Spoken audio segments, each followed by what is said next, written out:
not essentially the same as new media arts. When you have a duplication of majors at both schools, what would happen to the fact that all of the majors here have a technology implementation within the curriculum? What would happen to those kind of degrees? Those degrees will continue to be in place because exactly as you observed, they are in fact oriented differently. And in most cases, they're named differently as well.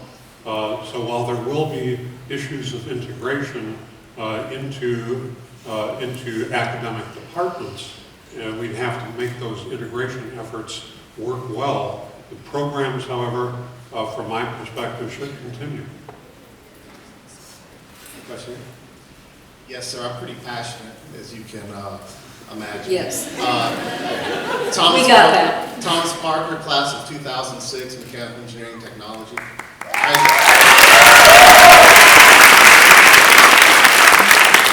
I chose Southern Tech because it allowed me to go to school at night. Georgia Tech does not offer that. Southern Tech offered me this. Southern Tech had brand recognition, small class sizes, professors who cared.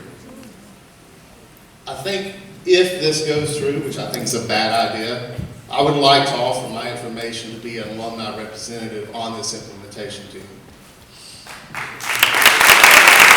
Yes, my question is, if this bad idea goes through, who can I contact with my employees? Because I care about the time, the student loans, the late hours. I went to school raising a family of 3. Took the day off. I have a very successful job as a Southern Tech. I want to make sure that these kids get the opportunity that I got to continue that. So where can I sign up?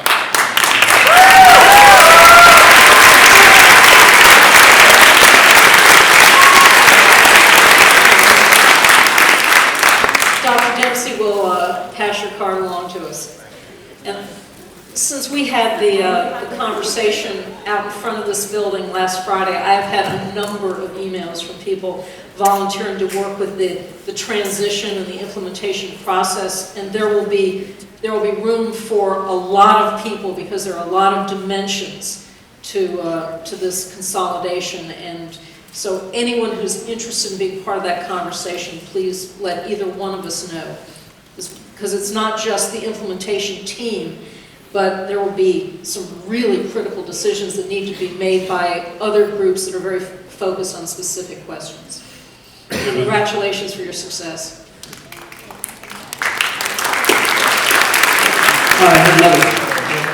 A quick comment on one of the observations that the gentleman made. Classes, evening classes, will in fact continue. Southern Poly, like Kennesaw, begins classes ballpark 7 o'clock in the morning, continues to ballpark 10 o'clock at night. This will continue. And it's actually that interest in serving part-time working students, evening and weekend classes that was instrumental in Southern Polytechnic getting approval from the Board of Regents to offer engineering programs, because we could demonstrate that we were serving a population that didn't overlap with the core population that Georgia Tech serves. And so it was the recognition of that distinction in the students we were serving was critical in the approval of our engineering programs, and that will continue to distinguish our programs. We have another question on this side. Good afternoon. My name is Justin Cathcart. I'm a computer science major here at Southern Poly. And my question is this: given the appalling nature of the decision of the Board of Regents not to even consult this community of students and alumni, what level of transparency can I even begin to expect from this board that's going to be formed, that's going to decide who, what, and basically how this merger happens? Because you said yourself it will be comprised of, students, professors, other people, but you said there's going to be these other groups. So who has the say in what gets done and how it gets done, and how are we going to know that our needs are being met on this board?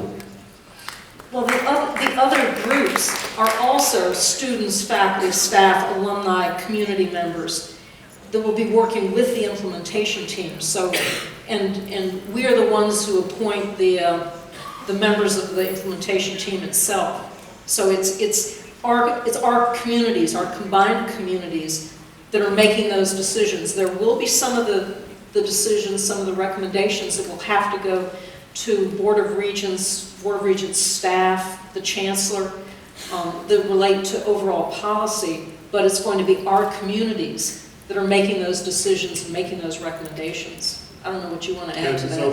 both Southern Poly and Kennesaw are putting up websites, and the deliberations and discussions of not only the implementation committee, but also the subcommittees will be on those websites. Okay, but I guess what Dr. Rossbacher said was that ultimately it's going to go to the Board of Regents, the same people who kept us in the dark, and they're going to have the ominous dominance to make certain decisions about whether or not they agree with what you submit to them. Is that not a fair interpretation of what you just said? There will be some policy level decisions that fall in the purview of the Board of Regents that they will have to approve, but there will be things that we will simply work out that are part of the normal operation of the institution. Okay, we have a question. Hi, I'm April Grissom, and I'm a member of the MET department. And I was just wondering, you said that we would be represented. Well, who exactly is going to represent the student body of SPSU in all these decisions? I don't know yet. We haven't gotten to that Could we get an email out the second that you know, so that we can contact them and let them know our opinions? point. Absolutely. And actually, I was going to follow up with what Dan said, that we will have information on websites, both Kennesaw State's website and Southern Polytechnic's. And Jim, is ours up already? Jim? Yes, it is. Jim, you out there? So we've already created a website on the Southern, the link is on the Southern Polytechnic homepage that has the original press release. It's got a series of frequently asked questions to which we have answers already. It was just posted this afternoon, and Kennesaw's is, if not up already, it's right behind us. They'll say the same things, but if you, in the interest of true transparency, you can check back and forth. All right, I got a question right here. Hey, my name is Jamal Johnson. I'm a sophomore here and I'm a game design student. Part of my whole purpose for coming to SPSU was the fact that it's a small campus. I'm from Athens, you know, UGA Central. My whole town is a college town. I didn't want to go to a big school. I came here because I heard great things about this school. Not just about its programs, but about its people and faculty. And sorry if I'm stumbling over my words a little bit. I'm a little bit passionate about this right now. But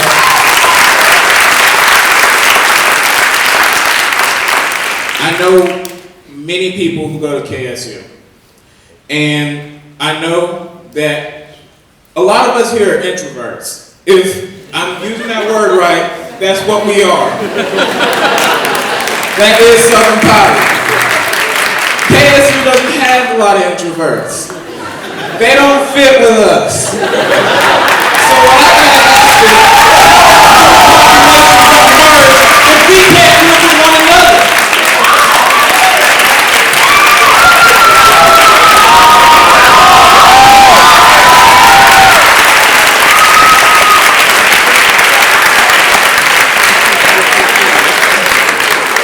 You know what? You make a really important illustration of the ability of introverts to overcome any inhibition from speaking your mind. Thank you. His question, in case it was drowned out by the applause, was how did the two student bodies fit and merge when they seem, in his perception, to be so different? Yeah, you got me. Well, having lived here for a year, admittedly 15 years ago, you might think that you're all that different, but there are an incredible number of similarities. 15 years is a really long time. I was 15 years ago. Some of you were born 15 years ago. Actually, I think there's an interesting point to be made there about the value of diversity in higher education. And we think about diversity in terms of race and ethnicity and gender and socioeconomic background and political background. But there are other ways in which diversity and having a diverse set of experience and colleagues to interact with as students on a campus is really important. And I think that an aspect of that whose importance is often underestimated in the world of both higher education and business is that diversity between introversion and extroversion. And so there are ways in which this can benefit everybody. I have a question over here. My name is Polly Moyer. I'm a student here at SPSU. And my question is, what's going to happen to the smaller programs? You stated that they would double up on the business and the math, but my major is the ATT major here, and we have 38 students. That's it. Is it possible that it's going to be eliminated? Oh, ATT is apparel textile technologies. And there's nothing like that at Kennesaw. The closest thing you have is theater, and there's one design class, and that's a costume design class.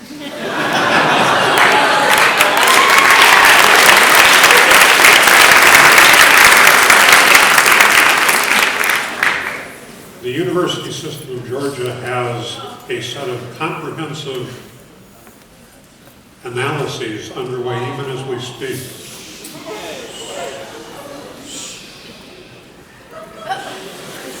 The University System of Georgia has a set of comprehensive analyses underway even as we speak.